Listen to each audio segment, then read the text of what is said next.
Hello, welcome back to Foos Entertainment. This time for my final Star Trek review. And that would be 2016's Star Trek Beyond.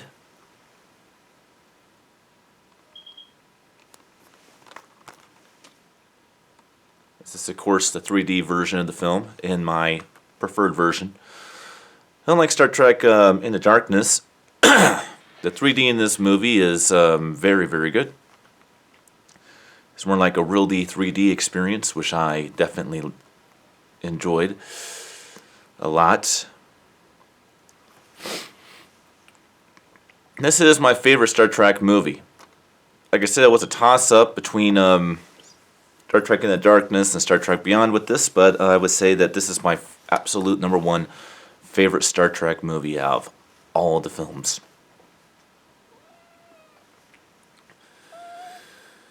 Second, of course, is Star Trek Into Darkness. And right behind it was Star Trek First Contact at number 3. Like I said, definitely a new count.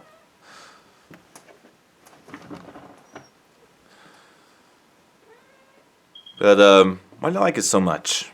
I like it so much because I think it embodies everything that's great about every Star Trek movie.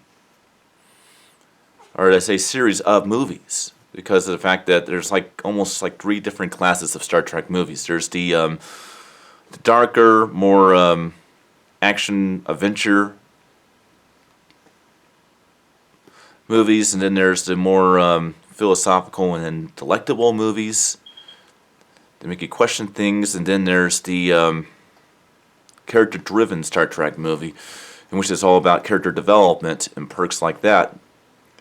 What I think works so well with Star Trek Beyond is it does all 3 of those things in one movie. And that's why it's my favorite Star Trek movie. It's also argumentally the darkest Star Trek movie. Even darker than Into Darkness and First Contact and Nemesis. In Search for Spock. In The Final Frontier. Which all are dark Star Trek movies, but this one actually may be the darkest Star Trek movie of them all. Which is no surprise in that would be considered my favorite Star Trek movie. You guys know how I am about darker themed movies. I'm more of a fan of them than I am of lighter themed. Alright, well, I have to hurry up here. I have work to do. Let's go on to the premise and synopsis of the film. Unlike the original series, this movie actually starts out with the conclusion of the 5-year mission that the USS Enterprise went on. And the Enterprise crew is very much in need of shore leave. And they go to this newly developed space station. It's like a city in space. Very big, very revolutionary, like anything you ever seen. And it's just a space station, but it is literally is like a big city where people can live on it and stuff. It's kind of like what would happen if you would take a planet and turn it into a fucking space station. It's that big. While over there,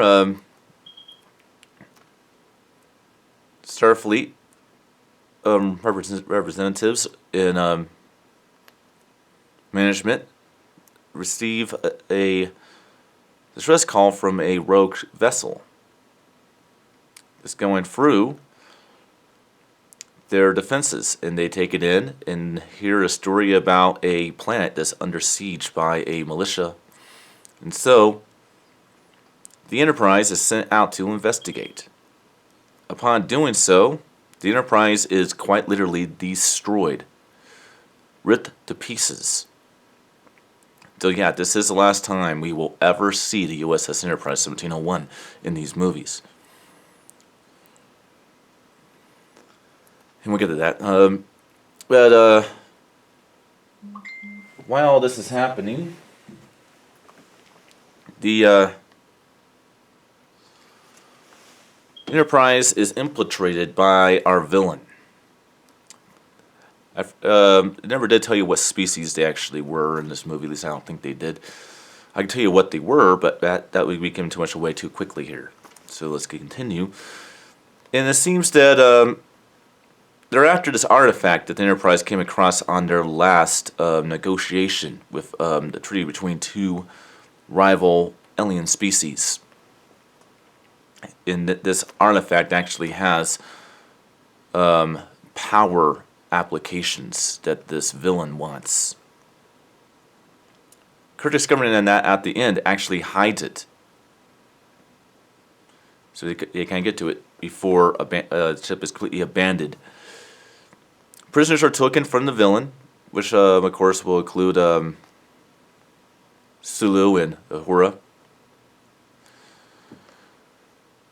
And pretty much our heroes all get split apart. Scotty comes across this alien renegade on the planet who's living in hiding. And they team up. Kirk and Chekhov team up with the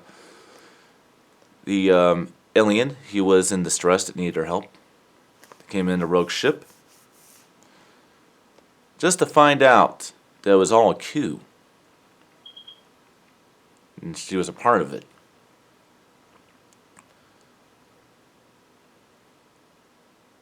In an all-out battle, he blows up the remains of the Enterprise in an ambush while retrieving the artifact. Actually, no, we'll actually take back. He doesn't retrieve the artifact, actually. Doesn't retrieve the artifact at all, actually. Yeah, that's right. Somebody else had it. And we'll get to that. Let's get that right now. Meanwhile, all this is happening, we discovered that the villain is actually immortal, and how they sustain their lives is by sucking the life force out of other species. Almost like eating them, almost like kind of like the Wraith would do in Stargate Atlantis. Kind of like that. Pretty diabolical. Like I said, this is a darker movie. Then we discover where the artifact is. In that one of the Enterprise crew, who has the ability to conceal objects within their head, because it opens up back here. Opens it up, gives the artifact to our villain. I might add, our villain is played by Idris Elba. I forget his name because it's a hard name to remember. But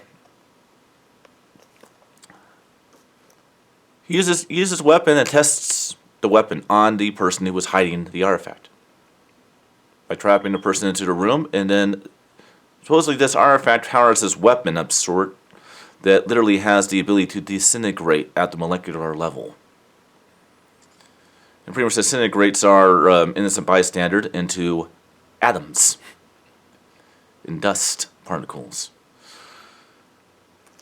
Very scary, very cruel and evil. So yeah, our villain's definitely evil.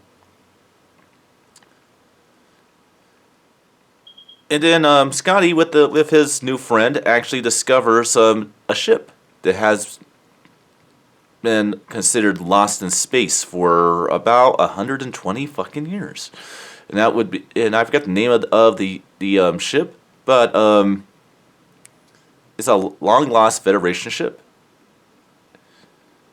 And Uhura, while looking at Captain's logs on it, discovers that our main villain is actually the captain of this United Federation ship that was lost, and that his crew are also have been metamorphosized into a new alien subspecies as well. But they were once all Starfleet officers of a long-lost ship.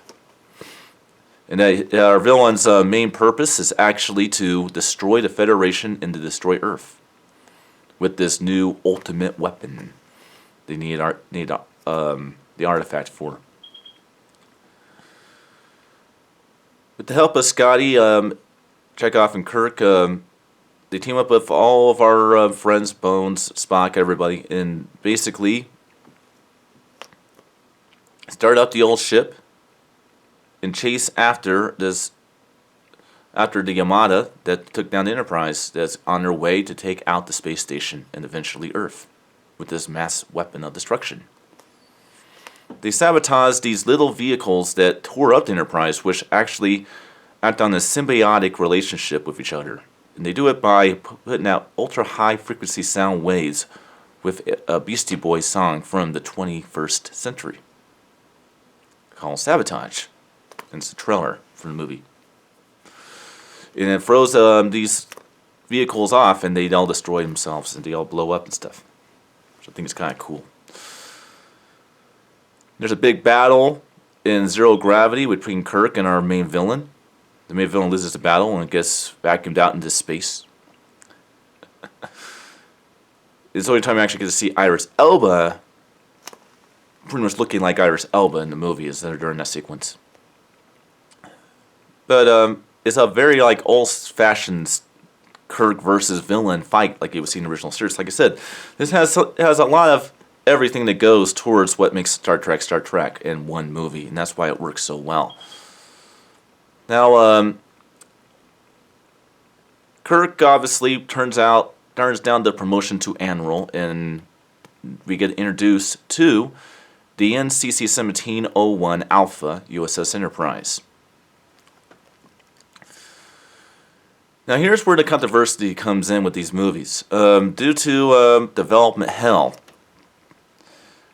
most believe, and studios are saying that Star Trek 4 has been scrubbed. There is not going to be a Star Trek 4. But then there are sources that say that it's looking like we might not have a Star Trek 4, but there's still hope that it may happen. But that's about as far as development goes with Star Trek 4.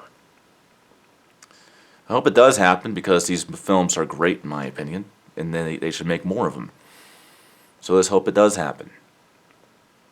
Now on the audio and video quality for Star Trek Beyond.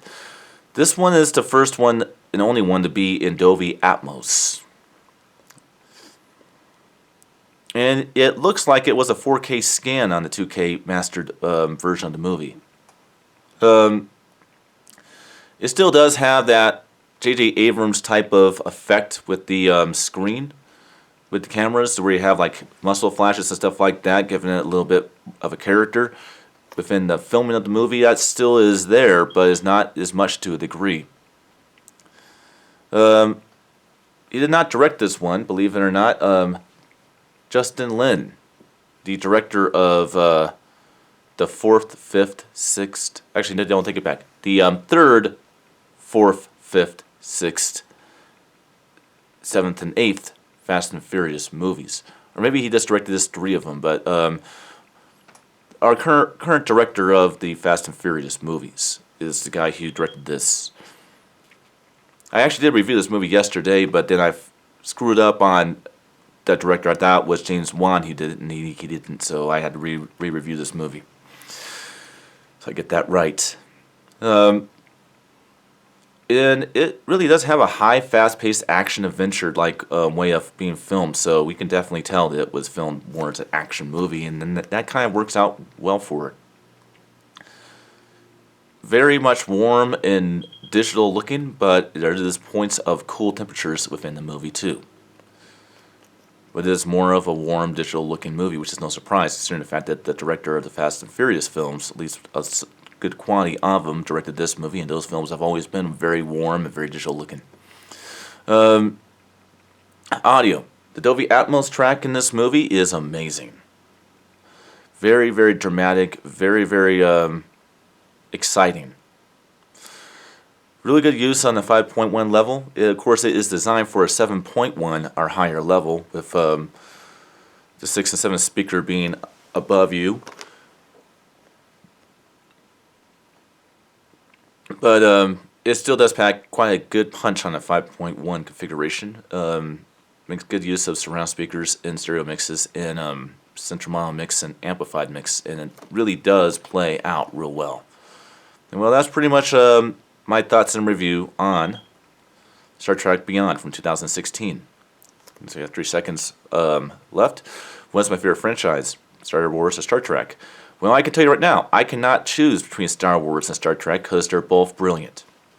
So I love them both, and that's about the only opinion I can put out there. I cannot pick a side. Sorry. Well, I will see you guys next time for whatever review I do next, and when that will be. I am taking it easy these days. But I will see you guys next time.